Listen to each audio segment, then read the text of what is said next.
Hey everyone, welcome to the YouTube video here on the channel. I am back in the dress that I find the series 4 more really difficult. Apologies for the road noises. This is the best environment I could find. So I wanted, obviously in the last video we talked about giving a character a voice and how Charlotte has a bit of Czech accent, a bit of French in there, and she doesn't say pipatons, she says bobaton, things like that. This one about fleshing out a character. What do I mean by that? Well, a lot of characters are really flat, and that's something I've historically struggled with. I keep hearing noise things from coming, but I just know there isn't. Yeah, anyway, sorry. So yeah, like I was saying, sorry, something I've really struggled with historically is fleshing my characters out, giving them something more.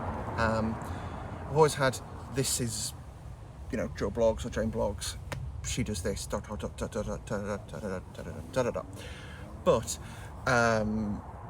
why, the whole why of the character is something I've struggled with a lot historically. But I picked this book up, I was going to get this job from my friends who does a lot of D&D, and I was going to fill it in for Christmas and make the character her.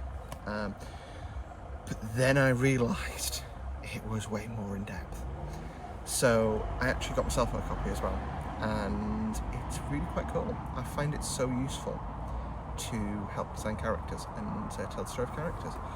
So I'm going to read through a little bit and sort of talk about snippets from it that I found really useful.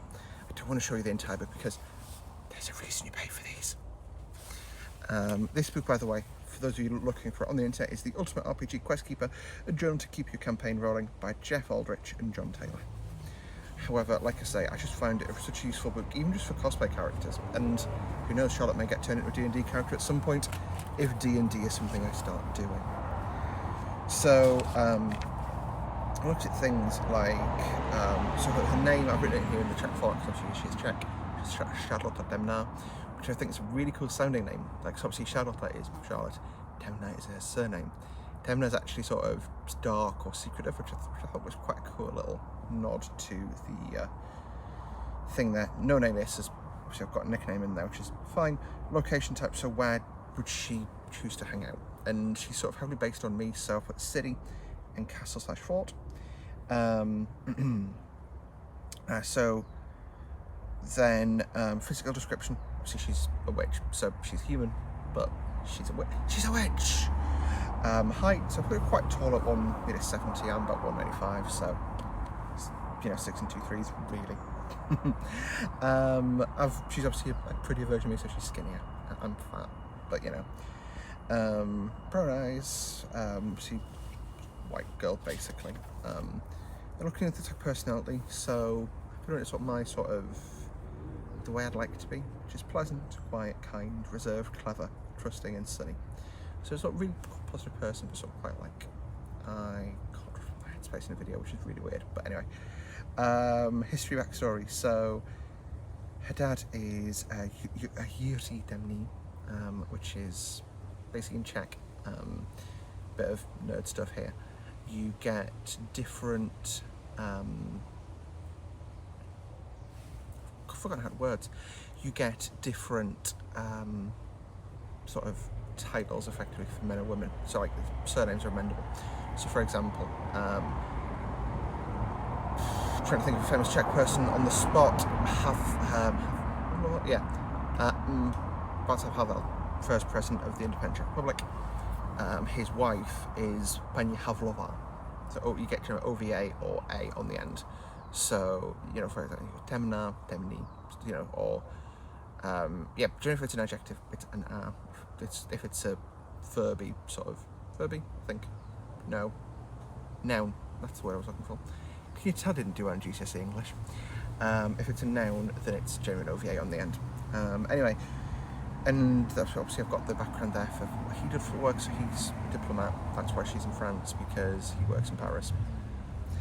Her mum's name is Lucia, or the English version is Lucy, and I decided to put a little bit of a nod in there of sort of a bit of sort of a whiff of death. I think is, well, it's not really in the story, but it's part of her story. and that is that her mum died, unfortunately, so she's only got her dad. Spouse and partner, I don't know, because she's sort of quite young as a character. I wasn't sure how comfortable I was with giving her a significant other yet. You never know, that might come. I'm always open to improving characters, changing characters, all that kind of good stuff. History and backstory. So again, that gives you things to go into. And what influence does her family have on her, which I think is really quite cool. So, I've sort of, when I was thinking about her as a character, I was thinking of someone who's sort of not really quite come to terms with it. Dad's not really a feely caught sort of guy. Doesn't really, and she never really understands emotion particularly well. So, not really, more of a sort of introverted kind of person, that kind of shenanigans. And then also covers things like family drama, wealth status, heroic being. So again, I'm not going to go into the character too much. I just really love this book. It's gear that she has. So I've not really gone through the weapons too much because it's not too accurate to bring it to her treasure belongings. So in the previous video, you'll have seen a wand that I have, which is the main wand I use for sort of for Charlotte, which is her sort of proper wand, which is a Bovis wand, which is a sort of fancy American brand, which is actually within law for Harry Potter. I checked. I've also got a second one, which is the one I've got with me today, so I was actually going to do a photo shoot, but I'm just doing a video shoot instead, which I'll fish out. Now, those of you, I think you'd have seen my blue wand in the last video. I'll put a link to it. It's basically one of the Harry Potter official ones. I've got this one fairly cheap online, and it's much more sort of just a wooden, very plain and boring, a little bit of engraving on there, which, to be honest, isn't picked up particularly great, but it's basically so for the lore for a character. Think about prized possessions. This is a wand that she stole from sort of storage. It was her mum's wand. I just thought it was such a cool little bit of story for it to have with it. So I'll pop that back in the box for now. But yeah, well, like I say, it's just such a lovely little thing, and it works really well as a wand. But then you look at it, it's not the greatest, and I think it works as like a rich dad, poor mum, mum died, dad alive, daughter, yeah, kind of shit going on there. I had to get the book back open. But I just really loved how this helped me flesh a character out. And abilities of notes, obviously magic. She speaks 3 languages, English, Czech and French. Co já umím česky. Takže česky to bych uměla i jako kdybych hrál D&D, ale francouzsky to jak se zatím neumím. To se možná naučíme. For those of you who don't speak Czech, that was, I do speak Czech, however, I don't speak French quite yet, and that's something we will have to learn, and I could do Czech and D&D as well, which would be quite fun. Complete toolkit. So again, I'm just going to expand on this later. It's more better skills. I might sort of go into specific spells that she's good at, just for D&D stuff in the future. NPCs, I put the dad in there. I think I'm going to give her an animal of some sort too. I'm not decided on that yet, because I feel like the owl thing's a bit overdone, so's the cat, so's Snake. I'm probably more of a dog person, so I would probably give her a dog, but I'm deciding on that. But I put the dad for an NPC, which I thought was quite fun, because it sort of shows their relationship, where I think she's probably a bit more sort of a teen, a bit more independent. Dad doesn't really get that, and very much wants a child, which she doesn't have anymore. And they fall out over that, but you sort of put it down as sort of the character type, as she's a government official, a member of the family, but also put down to a sort of teacher, because she learns from him, but they fall out quite a bit, which, yeah.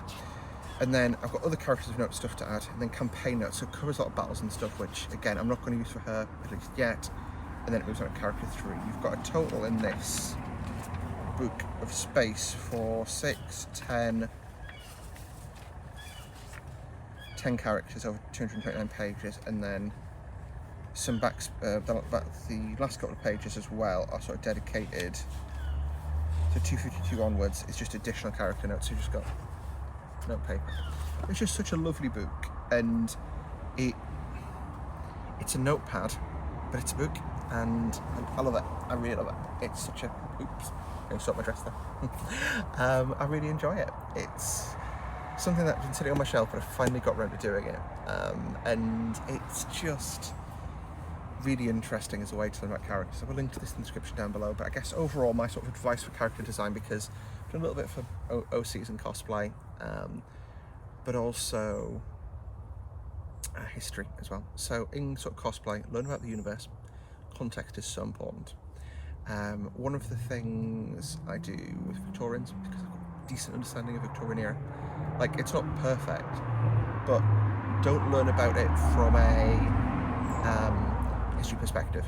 So figure out your character's timeline. So when I do, for example, I just cover Jane the Fool as a character, right? Remember Jane, Tudor? Picture of me in the dress here, maybe, who knows, probably not, lol.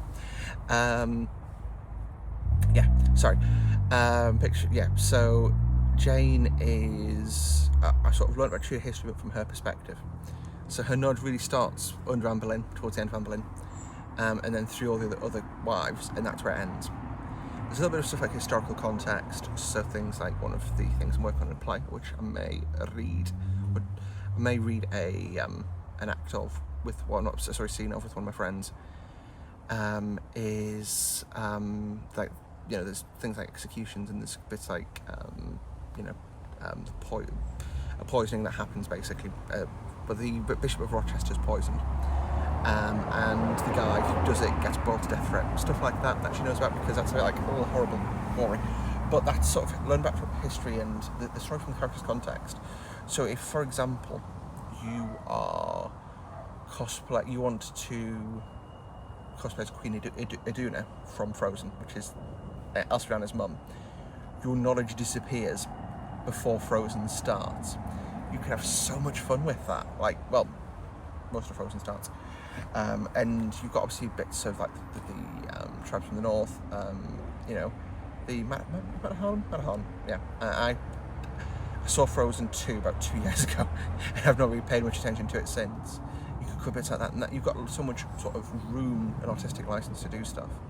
And that's what's so fun about characters like that, is learning about it from your character's perspective. You don't have to be able to word for word relay the film, but if you can play your character really well, that leans into it so much. Anyway, that is me talking about OCs. Hopefully that wasn't too ranty and ravey. I'll watch this back, probably it was. Anyway, thanks for watching. If you enjoyed the video, hit the like button. Subscribe to see more from me on a regular basis, and we'll see you next time. Until next time, guys, bye-bye.